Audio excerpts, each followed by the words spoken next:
The Washington Wizards won the NBA lottery and have the first pick of the 2026 NBA draft. We're here to give them an offseason preview here on From the Nosebleeds.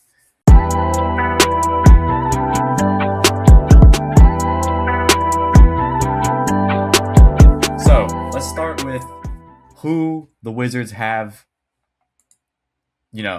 signed for next season at least. Let's start with Spotrac. Spotrac feels more reliable Yeah. for the most part. So if that's the case, then they actually have a lot more than just those players. They have Anthony Davis, Alex Sarr, Bilal Coulibaly, Trey Johnson, Jaden Hardy, Cam Whitmore, Bub Carrington, Will Riley, Keyshawn George, Tristan Vukcevic, Justin Champagnie, and then two ways, Julian Reese and Leaky Black. So I have people to work with. But the big name, obviously, is Anthony Davis. They traded for him in the offseason deadline. Zach, what do you think they do with him going forward? He's 33, takes up 35% of their cap and their salary on their payroll for next season, $58 million. Injury concerns, I'm all this kind honestly, of stuff. Yeah, I'm really intrigued to see where they go here because I think this whole offseason surrounds around them getting the first round pick or first overall pick and deciding who they want, who are the best players around him, and what is the fit going to look like? Because to me, I kind of already ruled Darren Peterson out. I don't view Darren Peterson as the best player in this class, but I just don't think he fits the roster, fits the young core that they're trying to go for. Whereas, somebody like Cam Boozer, I think fits this young core a lot better. Obviously, you shouldn't draft for fit with the first overall pick, but Cam Boozer is, in my opinion, just the look at first overall pick, best player in the draft, generational prospect, I would say. And if you look at your roster and you say Anthony Davis doesn't fit next to Cam Boozer, which it depends. Do you want Booz to play at the 3, play at the 4? It depends. Sarr's likely starting at the 5, I'd assume. yeah, Anthony Davis, you would know as a Lakers fan, Anthony Davis has wanted a center for the longest of times. He doesn't like playing center. But do you think Booz is a 3 long term? Which I'd say he could play the 3. I kind of go back and forth between if he's a 3 or a 4, and I think you can bring Booz in with AD with Sarr there and still get figure it out later. That's kind of the way I view it. Now, yeah. I mean, obviously, we can't have this discussion without talking about AJ Devonta. He's the odds-on favorite to go number 1 overall. He's been that way ever since this season wrapped up, which to me is a bit crazy because I think AJ is a lot closer to being the 4th best prospect in this class than he is the 1st best. But you know what? If organizations want to take him first overall, they can take him first overall and watch Cam Boozer blossom somewhere else. But regardless, it's not hate to AJ because AJ is an incredible player. I think he'd fit, honestly, I wouldn't say better than Booz, in this but lineup right now, if you didn't make any moves, he'd fit better than Booz because he plays a 3 yeah, truly more than Booz. yeah, he plays the 3 a lot better than Booz. But I still think Booz can play the 3 really well. It's just you might want to give him some reps at the 4, which I don't know could be done with AD on the bench. So we'll see how that plays out. But again, AJ would fit this roster really well. You don't draft for fit number 1 overall, but you fit your roster around your number 1 overall pick. That's Yeah, just how it always is. yeah. And I don't know. I really don't love 80's fit with this roster. I don't love him there going forward, but they kind of already made the trade, so why not see if it pans out? I don't know. I do think AD is very expendable. You can trade him if you get that God Hall offer coming in. Like we saw, Portland has interest in him. I believe if Portland misses out on Giannis, they might look to go for AD. So I don't know. Portland high key doesn't have really that many guys that I'd like Yeah, they if wouldn't I'm have assets to Washington. trade. Yeah, Maybe Scoot. I don't know. I guess Portland's still banking on Scoot prospering, but I wouldn't take Shaden Sharp for AD. I wouldn't. I damn sure wouldn't take Denny Abdia for AD. Are you gonna really take Klingon or I don't think Portland would trade Clingan first and Like, foremost, but I don't think Portland would trade Cleveland or Holiday or Dame yeah. even. So Or would you trade like would you take Robert Williams? Which I mean, he's a free agent. again, it's such like you traded for AD. I think you have to rock with it unless you get a really good offer coming in. Yeah, That's just where I stand. yeah, absolutely. And I think, especially with teams knowing AD's history, I don't even think there's really a big market for him in the first place. I think you mentioned Portland, but they're kind of like one of those teams that are, again, looking at Giannis first. They're not looking to get AD first. Like AD's not a number one option as a trade target for really any team. Maybe the Lakers, but even then, we don't really know about them because still need a center. And AD, if he goes back to LA, is going to really request for a center there, which the Lakers don't have. So it's interesting to see what is going to happen with that situation. But the other trade they made at the deadline to get Trae Young, who has a player option, 48 million, but his player option, I don't know, what's the player option going to be? It's going to be a lot, isn't it? Probably like that same amount, 49 million. I think. I don't think they backloaded or front loaded. I think it was pretty flat the entire way. Yeah, his player Yeah, it's option's 48 million. 62. No, it's Oh, 62.8. 62? In 27, 28 for 80? No, no, Or are I'm you talking talking about Trey. Trey? I'm Oh, talking never Trey. mind. Trey's 49. Yeah, Trey's 49. So you have 49 million in Trey Young if he picks up his player option, which he probably is because he's not going to get that type of money really anywhere else. I And mean, then unless the 58 Wizards million. want to extend him, you kind of that's like what pushed him out of Atlanta. Not only his poor defending, but the fact Is he going to that get 50 million in an extension a yeah, year? who's going to pay him? And Yeah. if the Wizards are that, I guess so be it. But I don't. I'm not sure I'd give Trey Young that much money. I mean, Like you look I between AD and Trey. If Trey picks up his player option 49 million a year, that's what 29 plus 35. That's all. That's over 50% of your cap right there in two players, yeah, which is usually never the formula for winning. Then you have to bring in the unless number one overall unless they are pick. two elite players, and at this point in their career, you can't rely on AD and Trey Young to be your two best players Yeah, and exactly. win games. Which who knows if they want to win games? Like the way I see it, this team's just going to be fun next year.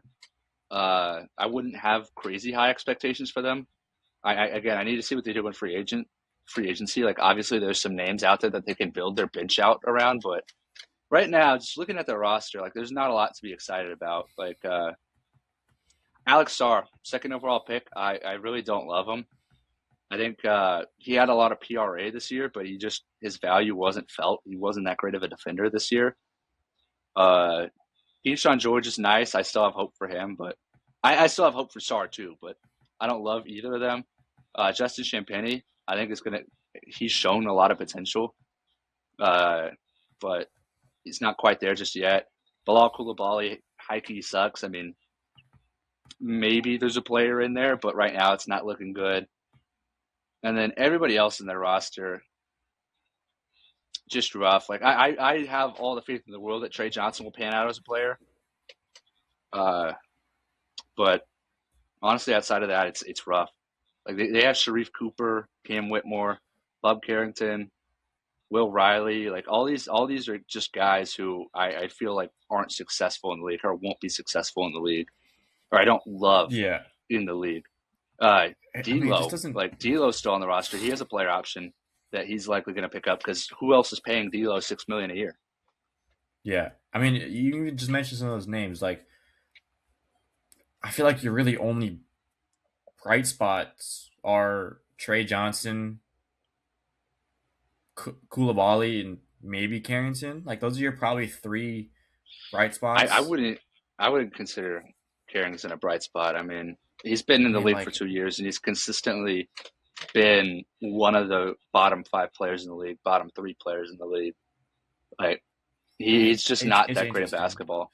Yeah, I mean, okay, I I guess like if you really want to say your best potential guy in terms of like young guy, it's got to be Trey Johnson. So at some point, you got to shift focus to utilizing him more, especially with the number one overall pick coming in. If you don't move that pick, which there's talks of Utah jumping up to get that pick, but regardless, you have a top pick, right? So it's just a weird spot for Washington to be in. Like, obviously, you won the lottery, but there's still a lot of work to be done. Like, internally with this roster. Let's not even get started on like the free agent that they could sign because they have the money to do so and all that kind of stuff. It's just who really is there that could help this team out now because a lot of free agent moves are win now moves. This team is not win now ready at all. And then you look at we talked about with Trae Young. He has a player option for this year if he picks it up. Um, he's still going to be an unrestricted free agent next season. But if he doesn't, if he declines it this year, he's eligible for an extension, which is you're looking upwards of at least $45 million, $50 million a year for him, which is what he's going to be wanting. So he's up for an extension.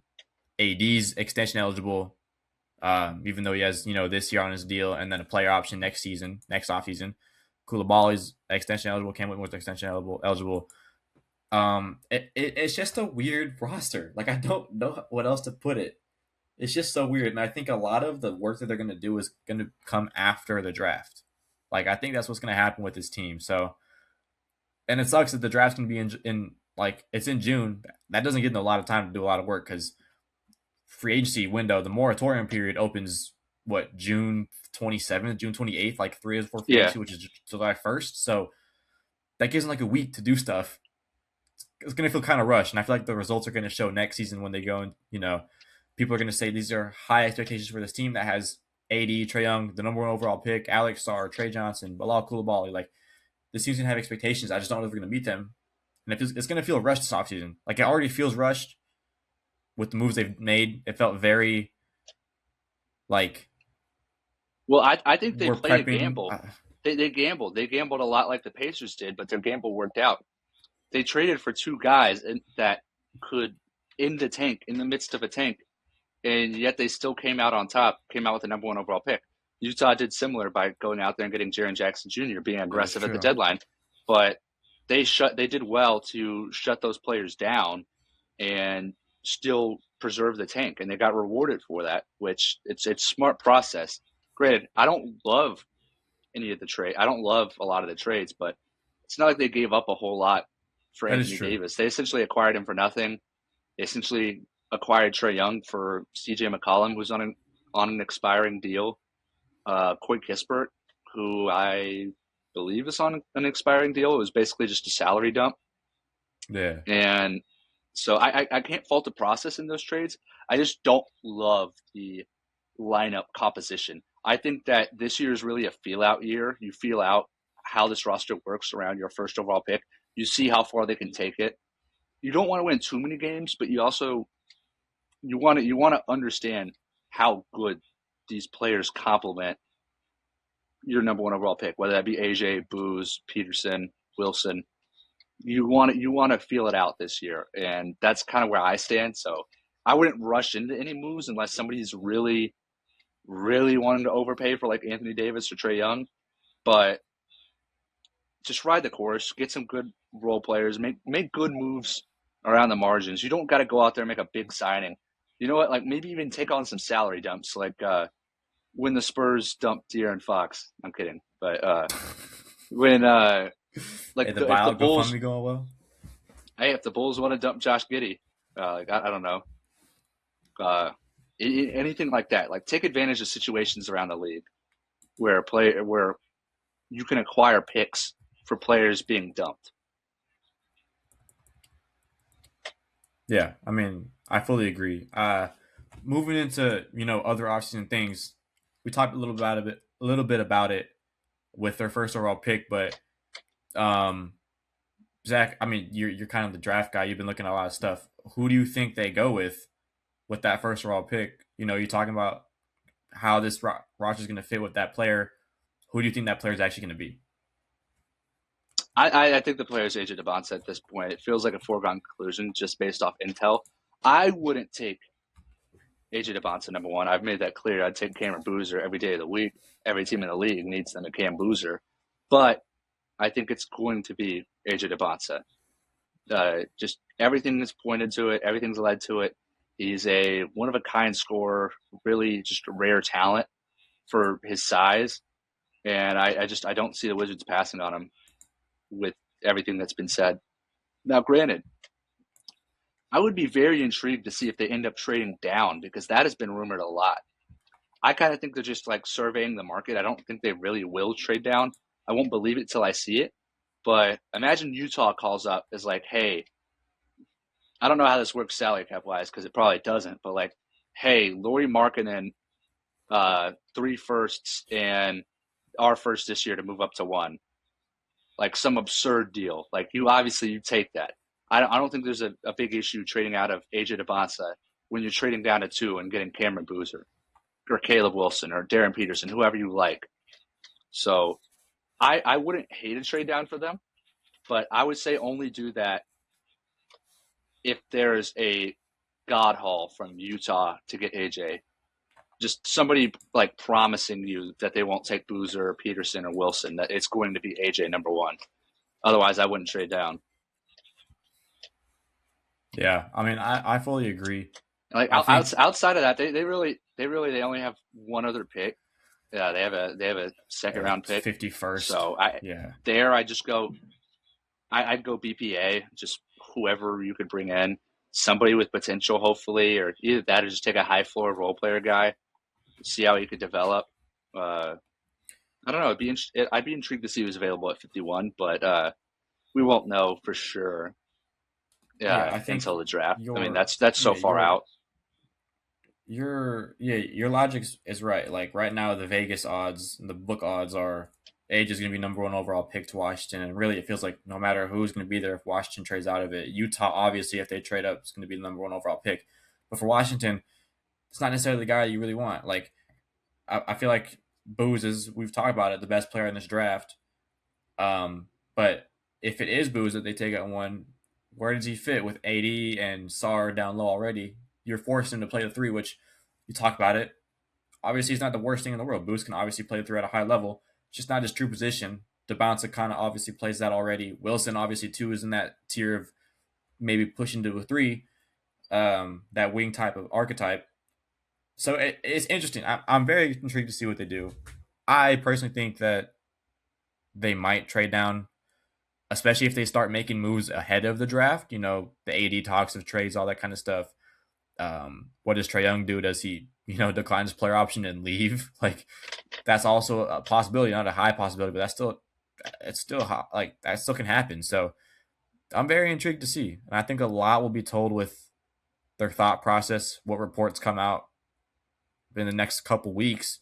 The draft's literally a month away, so clock's ticking for them to make some sort of move if they want to do that. So, overall, very interesting offseason for the Washington Wizards.